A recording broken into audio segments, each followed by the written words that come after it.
믿고 새롭게 세워집시다. 새로워져야지 됩니다. 네. 여러분 마음이 청결한 자, 그러니까 이 말을 딱 들으니까 여러분 어떠세요?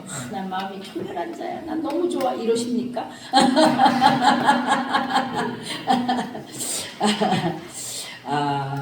천국은 누가 가는 거죠? 예수 그리스도를 마음에 믿고 영접한 사람이 가는 거죠, 그죠? 천국 가는 자가 누굴 만나죠? 오늘 말씀을 보니까 천국 가는 자 누굴 만나요?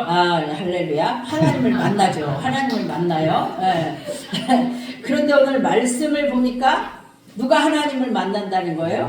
마음이 청결한 자가 만난다는 거예요. 마음이 청결한 자가 아무나 만나는 게 아니라, 마음이 더러운 자가 만나는 게 아니라 마음이 청결하고 깨끗한 자가 만난다는 것입니다. 그러면 그래, 마음이 청결하다는 게 도대체 뭘 말할까요? 뭐가 마음이 청결한 걸까요? 네.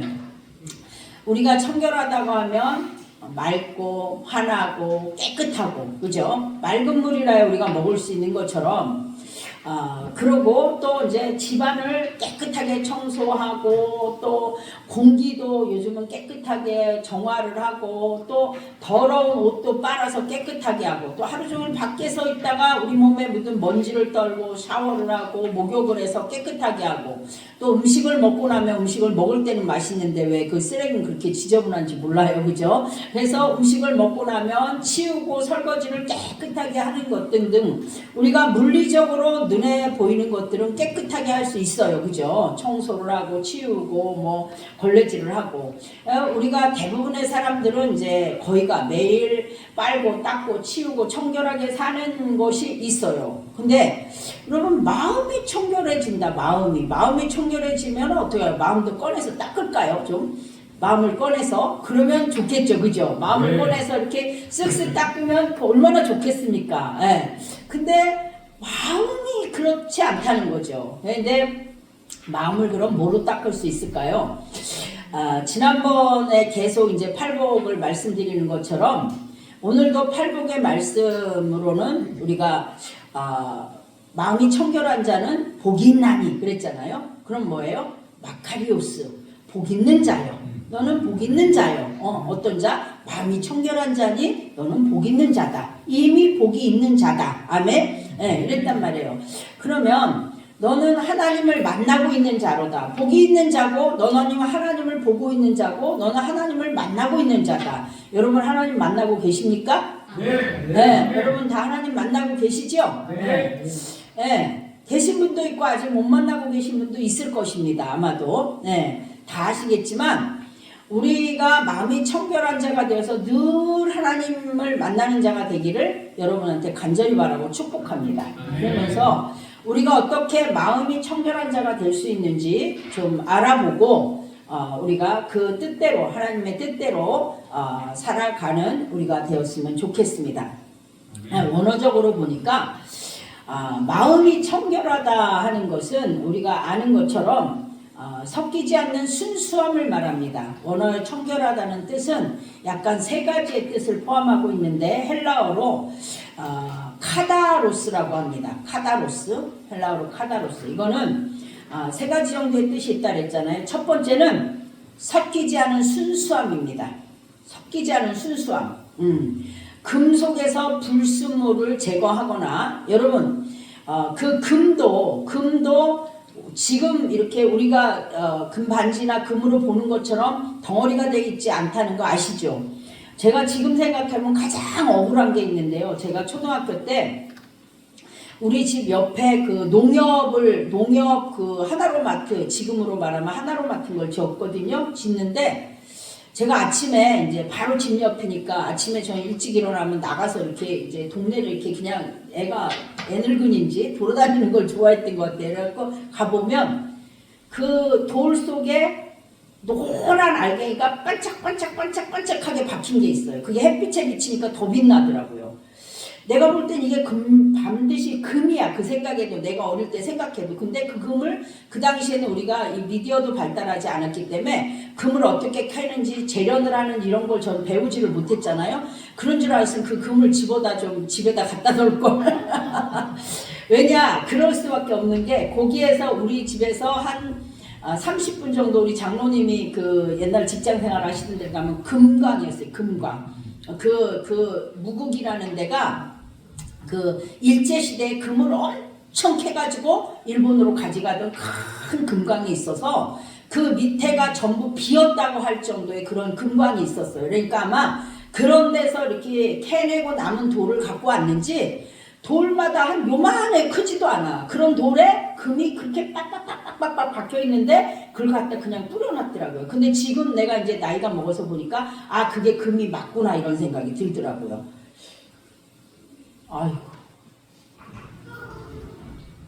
조용히 들어와서 여기 장로님 뒤에 앉아. 옳지. 아유 이쁘다. 여기 장로님 뒤에 와서 앉아. 옳지. 옳지. 문제도 오고. 잘했어. 옳지. 그렇게 그 금을 그냥 그대로는 금이라고 할 수 없잖아요. 그걸 어떻게 해야 돼요? 그 금을 아주 깨끗하게 그 순금만 나올 수 있도록 재련을 해야 되는 거예요. 그죠? 그게 바로 뭐다? 이 섞이지 않는 순수함. 그리고 그것을 갖다 순금이라고 한단 말이에요. 이 마음이 청결하다. 청결하다는 말은 그런 뜻을 갖고 있다는 거예요. 청결하게 아무것도 포함이 되지 않은 것. 포도주나 우유에 물을 섞지 않은 상태. 네, 뭐를 많이 만들려고 물을 섞잖아요. 참기름에도 다른 기름을 섞는단 말입니다. 그죠? 네, 왜냐? 그것이 더 많이 양을 불리기 위해서 그렇게 하는 경우가 있단 말입니다. 그것처럼 그런 것이 아니라 다른 것이 섞이지 않은 아주 순수하고 깨끗한 상태를 뜻하는 것이 오늘의 이 청결하다는 말의 말씀이에요. 그 다음에 두 번째는 일편단심을 말하는 거예요. 일편단심 민들레야. 그러니까 단순히 도덕적으로 깨끗한 것을 넘어서 마음이 여기저기로 갈라지지 않고 오직 하나님 한 분만을 향하는 일편단심. 내가 여기도 쳐다보고 저기도 쳐다보고 하나님보다 여기를 가면 이게 더 나을 게 있나? 이런 마음이 아니라 오직 일편단심 민들레야 하는 것처럼 오직 하나님만 바라보는 마음. 그것이 바로 이 청결하다는 뜻이라는 거예요. 청결하다는 뜻이. 네, 세 번째는 아까 말한 것처럼 씻겨진 상태, 더러운 것이나 이런 것이 닦여나가서 아주 깨끗해진 상태, 즉 죄의 오염으로부터 정결하게 된 상태를 포함한 거예요. 그러면 우리가 어떻게 청결한 카다로스의 상태가 될 수 있겠습니까? 우리가 이 꽃을, 이 하얀, 이게 참 예쁘죠, 그죠? 이게 예뻐요. 이게 조화로 만들어 놓은 것 같다래, 모시는 분마다. 근데 이게 왜 더 예쁘냐면 이 흰색이 너무 깨끗해. 아무것도 섞인 게 없어. 이게, 그죠? 그러니까 너무 깨끗하잖아요. 이렇게 순수하고 깨끗한 상태를 뭐라 그런다? 청결하다고 한다. 이런 상태를 말해요. 뭐가 섞이지가 않은 거예요. 아주 맑은 상태. 네. 우리가 맑은 샘물을 보는 것처럼 아주 정수가 돼서 아무것도 오염된 것이 하나도 없이 깨끗하게 먹을 수 있는 그런 물처럼 깨끗한 상태가 바로 카다로스라는 거예요. 그러면 우리는 그러면 어떻게 해야 되냐? 우리는 먼저는 뭘 해야 되냐면 날마다 우리를 씻어야 됩니다. 뭐를 씻어요? 마음을 씻어야 돼요. 마음을. 네. 마음을 씻어야 되는데 우리가 밖에 나갔다 들어오면 우리 몸을 물로 깨끗이 씻듯이 우리는 날마다 우리의 마음을 씻어야 되는데 어디에 씻어야 되냐? 예수 그리스도의 보혈로 씻어야 됩니다. 네. 마음을 씻는 거는 어디에도 없어요. 마음을 씻는 건 어디에도 없고 오직 예수 그리스도의 보혈만이 우리의 마음을 씻을 수 있는 거예요. 네. 목욕탕에 가서 우리의 몸을 구석구석 때를 밀듯이 우리의 마음의 때를 씻어내야 되는데 뭐로? 예수 그리스도의 보혈로 씻어야 된다는 거예요. 우리의 마음을 씻는 것은 그러면 예수 그리스도의 보혈로 씻어야 되는 건 알겠어. 그럼 우리가 물로 씻듯이 씻어야 되는 건 알겠는데 그러면 그 씻는 거는 어떠한 상태를 씻는 것이라고 하느냐? 우리의 몸을 씻는 것처럼 씻는 것은 딴 것이 아니고 오로지 회개를 통해서 씻어야 되는 줄 믿습니다. 예수의 보혈로 우리를 씻을 때는, 마음을 씻을 때는 내 마음을 어떻게 우리가 히브리서 9장 13, 14절에 보니까 뭐라 그랬냐? 염소와 황소의 피와 및 암송아지의 죄를 부정한 자에게 뿌려 그 육체를 정결하게 하여 거룩하게 하거든. 하물며 영원하신 성령으로 말미암아 흠없는 자기를 하나님께 드린 그리스도의 피가 어찌 너희 양심을 죽은 행실에서 깨끗하게 하고 살아계신 하나님을 섬기게 하지 못하겠느냐. 아멘. 네. 염소나 황소를 잡아서 그 사람의 죄를 사하는 것도 됐는데 이 거룩하신 깨끗하신 성령으로 말미암아 흠없는 예수 그리스도가 십자가에서 드린 피가 어떻게 너희의 양심을 깨끗하게 하지 못하느냐는 거예요. 아멘? 네, 우리의 마음을 씻는 것은 예수 그리스도의 보혈로만 씻을 수 있다는 거예요. 네. 오로지 회개할 때만 우리의 마음이 씻어지고 깨끗해지는데 그럴 때 어떻게 되냐? 성령이 우리 가운데 오셔서 우리에게 내가 회개할 때 성령이 내 안에 오시고 내 안에 오셔서 가르쳐 주시고 내가 어떠한 사람인지를 알게 하시고 내가 깨끗해지고 하나님의 그 성령이 내 안에 오는 것을 우리가 알게 되는 것입니다. 여러분, 우리가 여러분이 저한테 그 불평할 수도 있을지 몰라요. 여러분은 우리 목사님은 맨날 회개하래. 맨날 뭐 회개할 게가 있다고 맨날 회개하래. 내가 무슨 죄를 그렇게 많이 짓는다고 맨날 회개하래? 이렇게 말씀하실 수도 있어요. 아니에요. 우리는 맨날 회개해야 됩니다. 맨날 밥을 먹어야 되고 맨날 씻어야 되고 여러분이 하루 일어나서 안 씻고 사시는 분 계십니까? 안 씻고 사는 사람은 병든 사람이에요. 네, 날마다 씻어야 되는 것처럼 우리도 하나님의 말씀에 의지해서 우리의 마음을 날마다 주님의 보혈로 씻어야 되는 것입니다. 여러분, 우리는요, 지금 우리는 어떤 시대를 살고 있느냐? 말세 중에 말세를 살고 있어요. 여기 있는 분 중에서 주님이 오는 걸 볼 사람도 있어요. 주님이 내일 오신다 해도 이상한 시대가 아니에요, 지금은.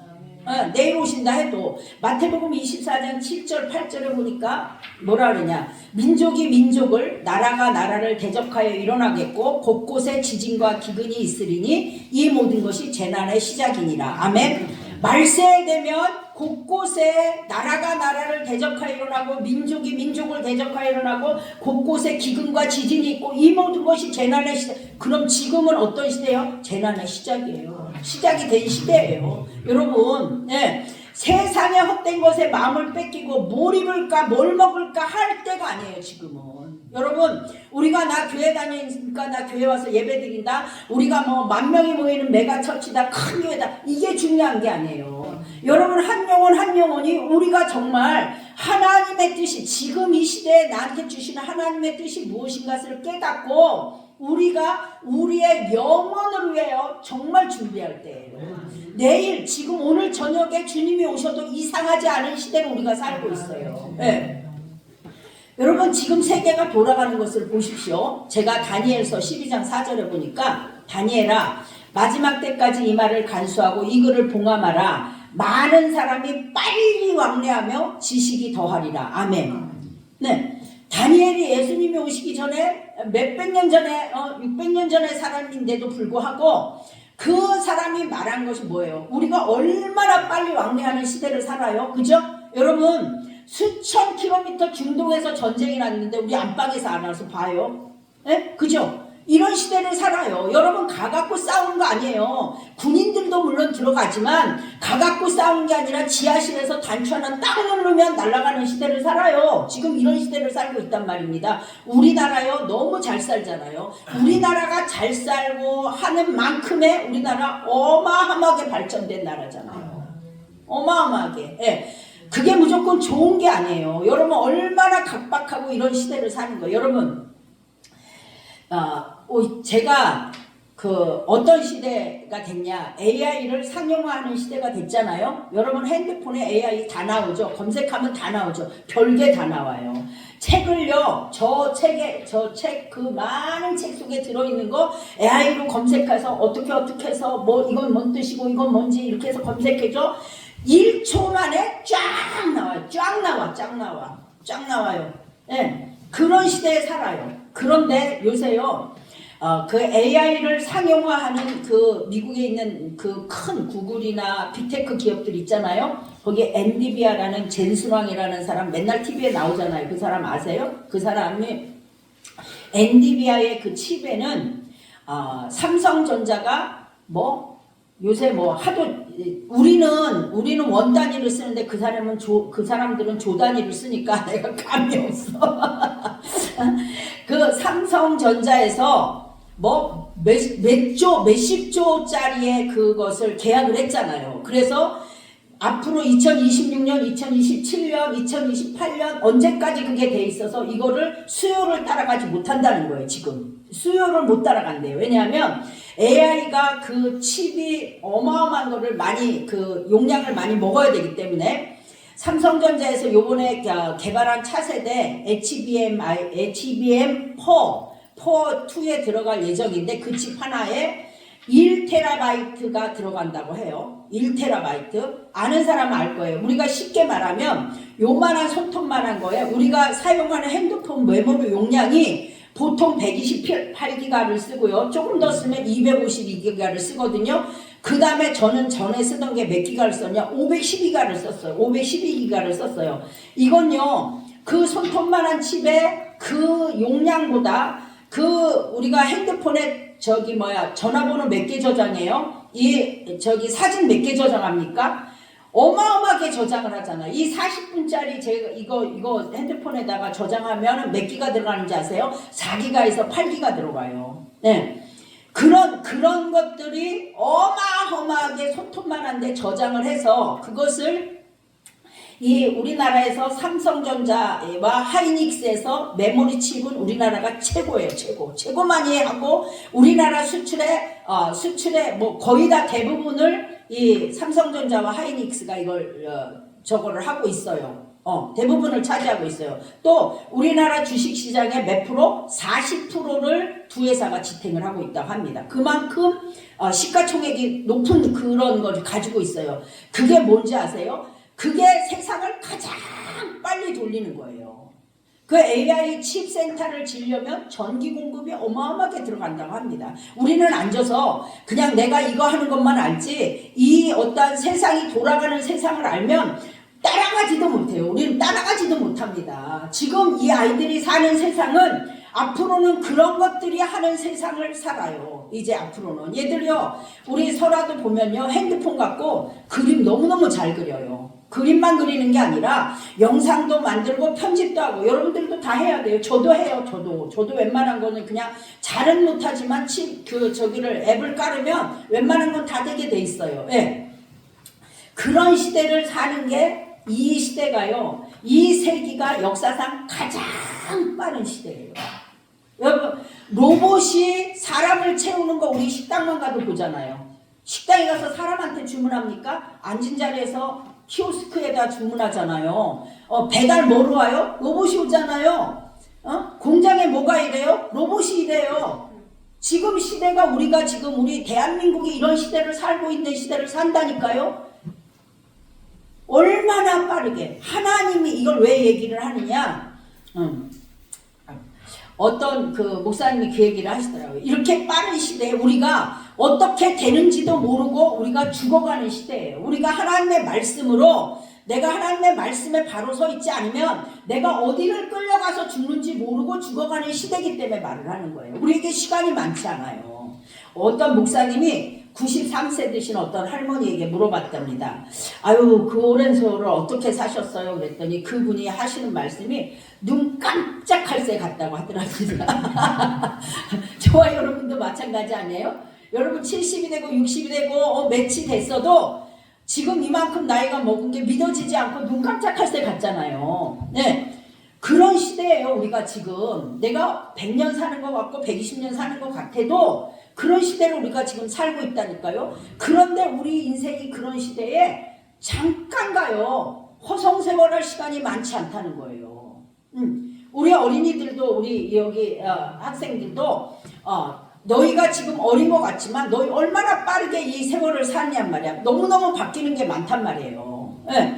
요새 그 무기가 나온 거 우리 지난번에 뭐 아랍에미리트에 갖다 깔아가지고 한 거 다 알잖아요. 천궁 투니 천광이라는 거 들어보셨어요? 천광이 뭔지 아세요? 레이저로 격추시키는 거예요. 레이저 그 어떤 과학자가 그걸 개발한 과학자가 나와서 얘기를 하는데 1초에 1초 2초를 머무를 수가 없대. 사람이 생각을 할 수가 없대. AI에다 적용을 시켜서 그거를 눈이 어떤 벌레, 그 잠자리 같은 벌레는 그 눈이 동그란 게 하나가 있는 게 아니라 눈이 거기에 몇십 개, 30개, 40개씩 눈이 들어가지고 그게 하나를 이렇게 조명을 해서 본대요. 그래서 보는 게 우리는 여기 120도나 90도나 요 정도밖에 못 보는데 그런 그 눈을 가진 그런 곤충은 이 360도를 다 볼 수 있는 곤충이 있답니다. 거기에서 착안을 해서 그런 거를 만든 우리나라 과학자도 있어요. 그러니까 그런 것들이 다 뭐냐? 우리가 알지 못하는 사이에 그렇게 세상이 바뀌어가고 있고 하나님의 말씀이 지금은 다 이루어져 가고 있다는 거예요. 주님이 재림하는 거 이해는 거의 다 이루어졌다는 거예요. 그 다니엘이 있던 그 바벨론 바사 시대에 그때에 다니엘이 그 느부갓네살 왕이 꿈을 꾸고 뭐를 하나님이 예언을 했냐면 그때 헬라를 예언을 했어요. 헬라가 알렉산더가 들어와가지고 그것을 다 멸망시킬 거라는 걸 이미 예언을 했는데 그런 것들이 다 이루어졌어요. 헬라를 통해서 로마가 이루어졌고 로마를 통해서 이 올 것이 다 이미 역사적으로 이루어진 게 다 돼. 지금도 그게 이루어져 가는 시대를 우리가 살고 있는 거예요. 하나님의 말씀은 1.1도 틀림이 없는 그 시대를 우리가 살아가고 있는데 그러면 우리가 그냥 남들 사는 것처럼 물고기가 흘러가는 것처럼 죽은 물고기가 떠내려가는 것처럼 우리는 살아갈 것이냐 하는데 우리의 문제가 있다는 거예요, 여러분. 남들이 세월에서 이렇게 그냥 가니까 남들이 TV를 보고 얘기하는 대로 그냥 가니까 이거 갖고 아까 박진 집사님 기도했던 것처럼 이게 옳으네 이거 따질 저기가 아니에요. 정말 그걸 놓고 기도해야 될 때고 우리는 내일 아침에 이북에서 쳐들어도 이상하지 않은 나라가 우리나라예요. 유일하게 남북이 분단이 돼갖고 70년이 가는 나라잖아요. 거기는 핵이 있네 뭐가 있네 얼마든지 할 수 있는 그런 나라에 우리가 살고 있어요. 그런데도 우리는 정말 내가 뭐를 위해서 사는지 몰라요. 먹을 거 입을 것만 찾고 있을 때가 아니라는 거예요. 물론 나한테 맡겨진 일 지금 열심히 해야 되는 건 맞아요. 그러나 나의 마음과 나의 정신은 하나님의 말씀으로 나를 채워서 내가 지금 죽어도 천국 간다는 확신을 가지고 살아가야 된다는 것입니다. 그러니까 잠깐 우리 다니엘서 보니까 다니엘서 12장 10절에 보니까 또 뭐라 그러냐?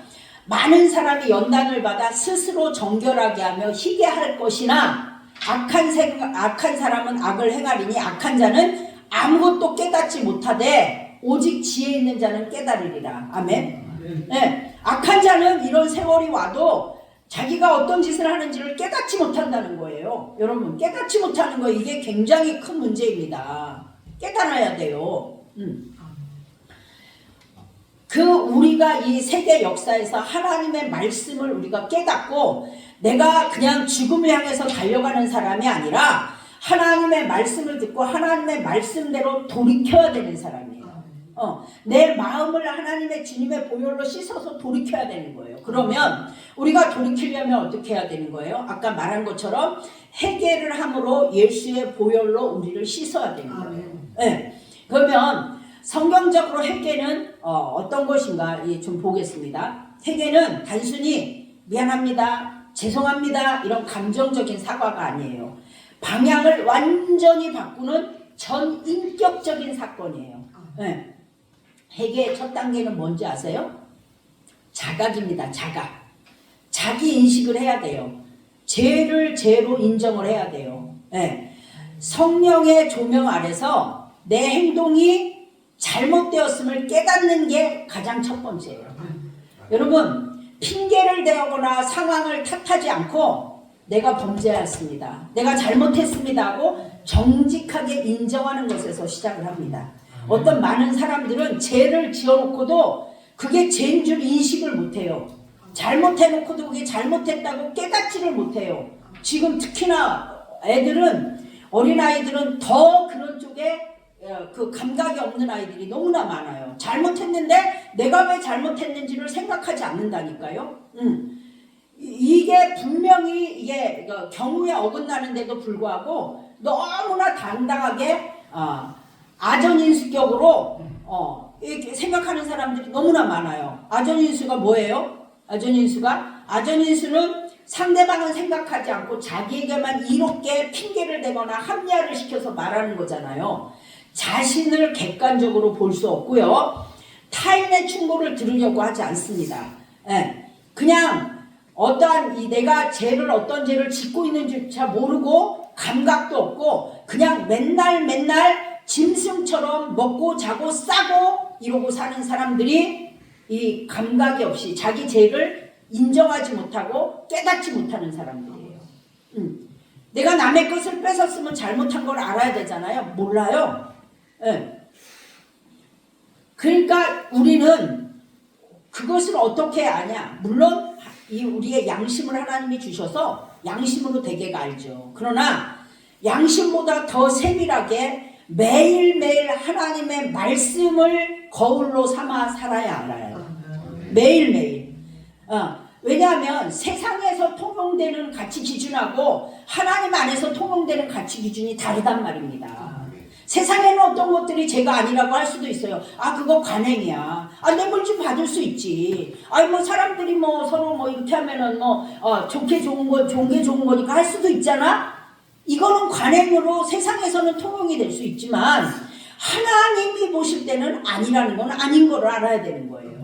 그러니까 그런 거에 대한 자각을 해야 돼요. 자각. 내가 이거는 잘못된 거구나. 하나님이 이걸 원하지 않는구나. 그걸 알려면 뭐를 알아야 돼요? 말씀을 알아야지. 말씀을 알아야 하나님의 말씀이 이게 죄라고 하는 거를 깨달을 수가 있죠. 그럼 깨닫는 것이 은혜입니다. 깨닫는 것이 첫걸음입니다. 내가 이것이 잘못됐다 잘했다 하는 것을 지각하는 게 첫걸음이라는 거예요. 그러면 회개 두 번째는 뭐냐? 죄를 깨달았으면 애통해야 합니다. 아멘. 지난번에 애통이 뭐라 그랬어요? 펜세오라고 그랬잖아요. 마음 아파해야 되는 거예요. 마음 아파야 되는 거. 그 죄 때문에. 단순히 벌을 받을까봐 내가 이거 죄를 졌으니까 벌을 받을까봐 무서워하는 것이 아니라 내 죄가 나를 위해서 죽어주신 그 하나님의 사랑을 아프겠다는 사실에 대해서 마음 아파해야 되는 거예요. 뭐라 그랬어요? 펜세오가 깨졌다고 그랬잖아요. 쓸 수가 없을 정도로 부서지고 깨져서 고칠 수 없는 상태가 그 애통이라고 했잖아요. 부모가 자식을 잃어버려서 이걸 어디에도 하소연할 수 없는 찢어지고 깨어지고 부서진 자, 이게 바로 애통이라고 했어요. 여러분, 이 단계에서 뭐가 되냐? 마음의 불순물이 예수의 보혈로 녹아내립니다. 내가 죄를 지었다는 것을 인지를 했으면 내가 그것을 나는 이런 존재라니, 나는 이런 존재일 수밖에 없구나. 하나님 앞에 이 애통함이 있어야 된다는 거예요. 그 애통함이 있을 때 내 마음에 그 더러운 것들이 뽑아지는 거예요. 내 마음에 더러운 것들이. 그게 없으니까 나 그냥 잘못했어. 나 그냥 하나님 잘못했습니다. 이러고 그냥 끝나는 거예요. 그게 아니고 죄를 지은 것에 대해서는 그냥 가슴을 찢고 애통하는 애통함이 있어야 되는 거예요. 그러면 그 죄를 다시 짓겠냐고요. 그러면 애통해야 되는 거예요. 여러분, 세상에서도 부모가 10달 동안 나 뱃속에 품고 낳아주시고 길러주시고 사랑하고 입혀주고 금이야 오기야 키워놨더니 저 혼자 큰 줄 알고 부모한테 속썩이고 얼마나 부모가 마음이 아프니까. 하나님도 마찬가지예요. 하나님도.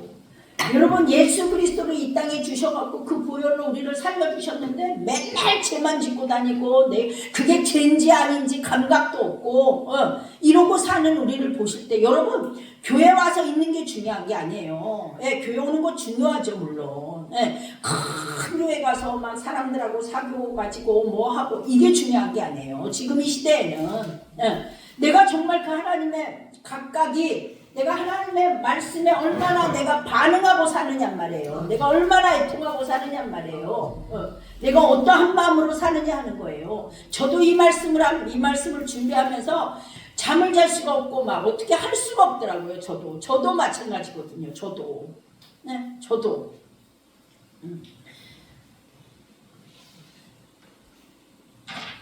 그 하나님이 그렇게 이 세상 누구도 줄 수 없는 어마어마한 사랑을 주셨는데 난 날마다 그분의 마음을 아프게 하고 돌이킬 줄 모르고 죄만 짓고 있다는 그 마음이 찢어지는 애통함이 우리 가운데 있어야 되는 거예요. 예레미야에서 그래서 예레미야에 보니까 뭐라 그랬냐? 22장 21절에 보니까 내가 평안할 때 내가 내게 말하였으나 내 말이 나는 듣지 아니하리라 하였나니 내가 어려서부터 내 목소리를 청종하지 아니함이 내 습관이라. 아멘. 하나님의 말씀을 어려서부터 듣지 않는 게 습관이었다는 거예요. 이스라엘 백성에게 하나님 그렇게 말씀하시는 거예요. 유대인들에게 그렇게 얘기하는 거예요. 네가 왜 그렇게 말을 안 듣고 니네가 그렇게 내 마음을 왜 아프게 하느냐? 니네가 왜 돌이키지 않는 줄 아느냐? 내가 말하는 것을 네가 평안할 때, 힘들지 않을 때, 고난이 없을 때 말했는데 너희가 듣지 않았다는 거예요. 그러면서 듣지만 않는 게 아니라 뭐라 그랬다? 나는 듣지 아니하리라. 나는 하나님의 말씀을 듣지 아니라 했다는 거예요. 안 듣는다고 했다는 거예요. 그게 뭐라? 어려서부터 하나님의 말씀을 듣지 않는 것이 뭐라고? 습관이라고. 습관적으로 안 들었다는 거예요. 하나님이 이렇게 말씀하시는 거예요. 이게 얼마나 애통하는 일이야. 하나님이요, 예레미야가 눈물의 선지자잖아요. 눈물의 선지자. 애통하는 거예요. 그러니까 또 요엘서에는 뭐라 그러셔요? 2장 12절에서 13절에 보니까 여호와의 말씀에 너희는 이제라도 금식하고 울고 애통하고 마음을 다하여 내게로 돌아오라 하셨나니 너희는 옷을 찢지 말고 마음을 찢고 너희 하나님 여호와께로 돌아올지어다. 그는 은혜로우시며 자비로우시며 노하기를 더디하시며 인애가 크시사 뜻을 돌이켜 재앙을 내리지 아니하시나니. 아멘.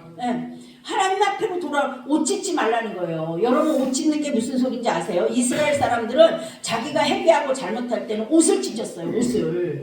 옷이 그 무슨 그런 의미가 있는 것처럼 옷을 찢고 죄를 뒤집어 쓰고 가서 회개했단 말이에요. 회개한다고. 근데 옷을 찢는 게 문제가 아니라 마음속에는 시커먼 걸 하나도 안 찢는다는 거야. 애통함이 없다는 거야. 애통함이.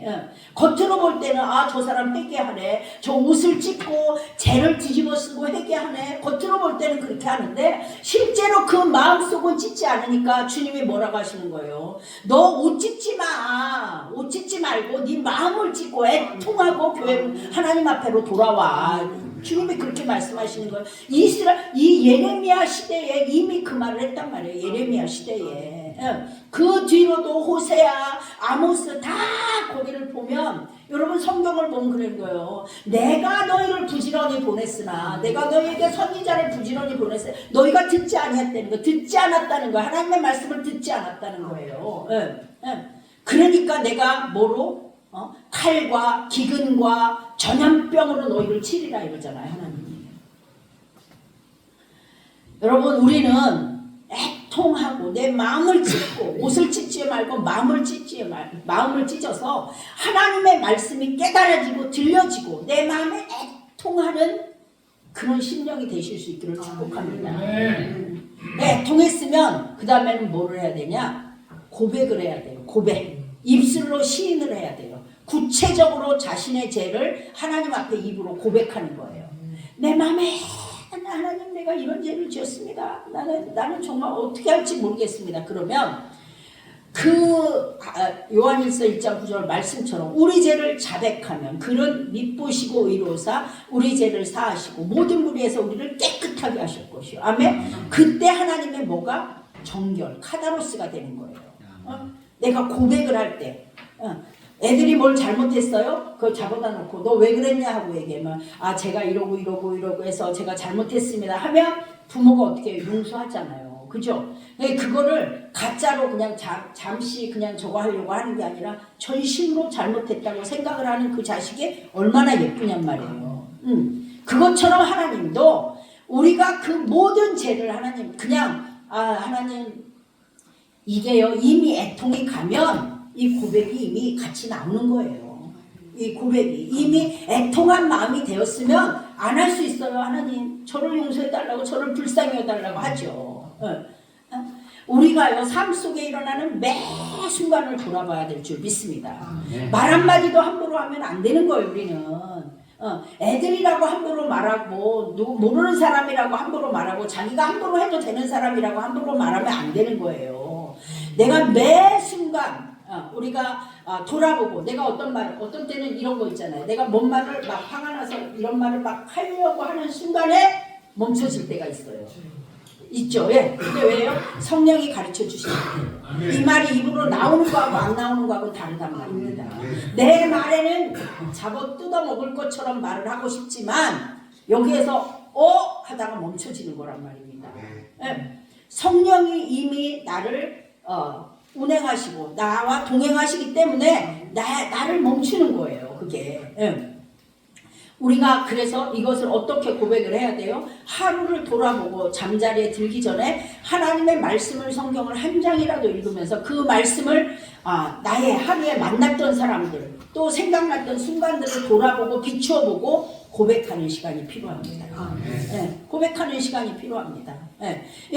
정말로 하나님 앞에 내가 남을 향해 함부로 말했던 것, 행동했던 것, 분노했던 것, 욕했던 것, 생각 없이 하나님이 주신 시간을 매스컴이나 미디어를 보고 멍하니 흘려보냈던 것, 작은 것이라도 생각하고 진심으로 입술로 고백할 때 하나님께서는 그 죄를 사해 주시고 우리의 그 마음을 씻어 주시는 것입니다.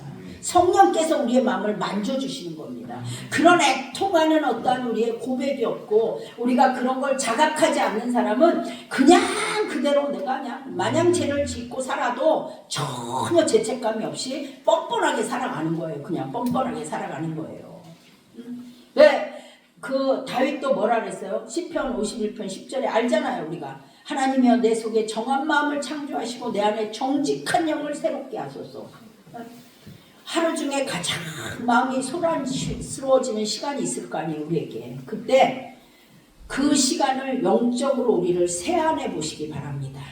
내가 그냥 잠시 어떤 막 바쁜 가운데서도 내 마음을 멈추고 하나님의 음성을 들으실 수 있는 시간이 되기를 바랍니다. 그럼 그렇게 했으면 그 다음에는 뭐를 해야 될까요? 네 번째는 돌이키는 거예요. 아멘? 여러분 애통하는 마음이 있었다면 돌이킬 수밖에 없어요. 왜? 내가 그렇게 몸부림을 치면서 내가 그 죄를 놓고 기도를 했는데 그걸 또 지어요? 못 지어요. 못 지어. 돌이키는 거예요. 그 다음에는 이 삶의 방향을 수정하는 거예요. 유턴하는 거예요. 이게 회개의 완성입니다. 그냥 맨날 내가 하나님 잘못했습니다 하고 또 짓고 하나님 잘못했습니다 하고 또 짓는 게 아니라 깨닫고 그것을 내가 애통하고 그것을 하나님 앞에 고백하면 내가 뭐로 가요? 행동이 가는 거예요. 그것을 내가 하는 것이 아니라 내가 고백하고 하나님 앞에 하는 순간에 하나님의 성령이 나를 그렇게 하게 만드는 것인 줄 믿습니다. 내가 하는 것이 아니라 내가 그 상황이 됐을 때 하나님께서 나를 그렇게 만드는 거예요. 이것이요. 회개라는 것은 메타노이아라고 그러잖아요. 이건 뭐라 그러냐면 마음을 바꾼다는 뜻이에요. 마음을 바꾼다. 마음을 바꿔 먹는 거예요. 마음을 바꿔 먹는 게 최고입니다. 아멘. 마음을 바꾸는 거예요. 마음을. 예. 죄를 지었던 길에서 등을 돌려서 하나님을 향해 걷기 시작하면서 예를 들자면 남을 미워했어. 제 하는 것마다 마음에 안 들어 죽겠어. 꼴보기 싫어 죽겠어. 저거 어떻게 하면 좋을까? 이런 생각이 들어서 그냥 볼 때마다 미워 죽겠어. 그럴 때 내가 전에는 그냥 남들하고 똑같이 쎄쎄쎄하고 그 사람을 미워했다면 지금부터는 의도적으로 그를 위해서 축복하는 기도를 할 수 있는 거예요. 아멘. 정말 마음에 안 들어. 너무너무 마음에 안 들어. 근데 미워하면요 한없어요. 그 사람은 아주 진짜 털끝 하나도 보기 싫게 계속 미운 짓만 합니다. 내 마음에서 그를 미워할 때는. 그리고요 재밌는 건요 누굴 미워하잖아요.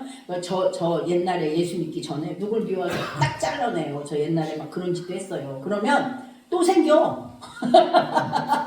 또 생겨. 그보다 더한 사람이 또 생기더만요. 그게. 그때는 제가 몰랐잖아요.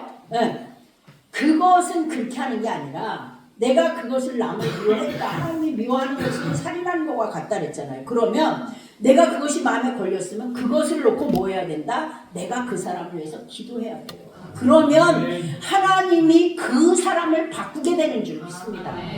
우리의 힘으로 어떻게 누구를 용서하겠어요? 우리 같은 인간이. 저같이 이렇게 막 내 맘대로 하고 싶은 인간이 누굴 용서하겠냐고요. 그런데 내가 그것이 죄라는 걸 깨달으면, 말씀을 아니까 죄라는 걸 알잖아. 그러면 그때 내가 해야 되는 것은 그냥 계속 너는 틀려먹은 놈이야, 너는 나쁜 놈이야, 이게 아니라 그 사람을 위해서 하나님, 저 영혼을 내 맘에는 안 들지만 하나님이 이것을 미워하지 말라 했으니 저는 이를 위해서 기도합니다. 하나님, 저 영혼을 불쌍히 여겨주시고 제가 이 마음을 바꿀 수 있도록 저를 바꿔주시옵소서 하고 기도하면 하나님께서 그 사람도 바꾸고 나도 바꾸게 되는 줄을 믿습니다. 미운 사람일수록 많이 기도해야 됩니다. 말 안 듣는 놈일수록 많이 기도해야 됩니다. 그럴 때 나도 모르는 사이에 바뀌는 거예요. 나도 모르는 사이에. 그래서 하나님 앞에 우리가 그를 위해서 축복 기도를 시작하고 그 돌이킴까지 행동으로 갈 때 우리는 어떤 자다? 청결한 자라는 거예요. 그 청결한 자가 되었을 때 우리 힘으로 하는 것이 아니고 기도로 고백할 때 성령께서 찾아와 주시고 할 수 있는 힘을 주시고, 이건요 해도 되고 안 해도 되는 게 절대로 아닙니다. 아멘? 절대로 아니에요. 옆에 사람한테 한번 얘기해 보세요. 해도 되고도 안 해도 되는 게 아닙니다. 얘기해 주세요. 꼭 해야 됩니다. 꼭 해야 됩니다. 아멘? 꼭 해야 되는 거예요, 이거는. 여러분, 우리가 영원한 삶을 누리고 하나님을 보려면 꼭 해야 되는 거예요. 아멘? 꼭 해야 되는 거예요, 이 회개는 하나님 앞에. 그래서 그렇게 반드시 우리가 마음이 청결해졌을 때 뭘 본다? 이미 청결해진 자가 하나님을 보는 것입니다. 아멘. 하나님만 소망을 두고 살아가는 사람입니다. 그게. 우리 모두가 뭐 우리 교회가 크고 많고 뭐 사람이 많고 뭐 이게 중요한 게 아니고 한 사람 한 사람이 정말 그 청결한 마음을 다 하나님으로부터 너는 마음이 청결한 자, 오 복 있는 자요. 아멘. 너는 마음이 청결한 자야. 내가 너를 만날 것이고 너는 나를 만나는 자다. 이 음성이 여러분에게 들려주시고 우리 모두가 그런 사람이 되시기를 간절히 바라고 축복합니다. 말씀 듣고 기도하겠습니다. 하나님, 그렇습니다.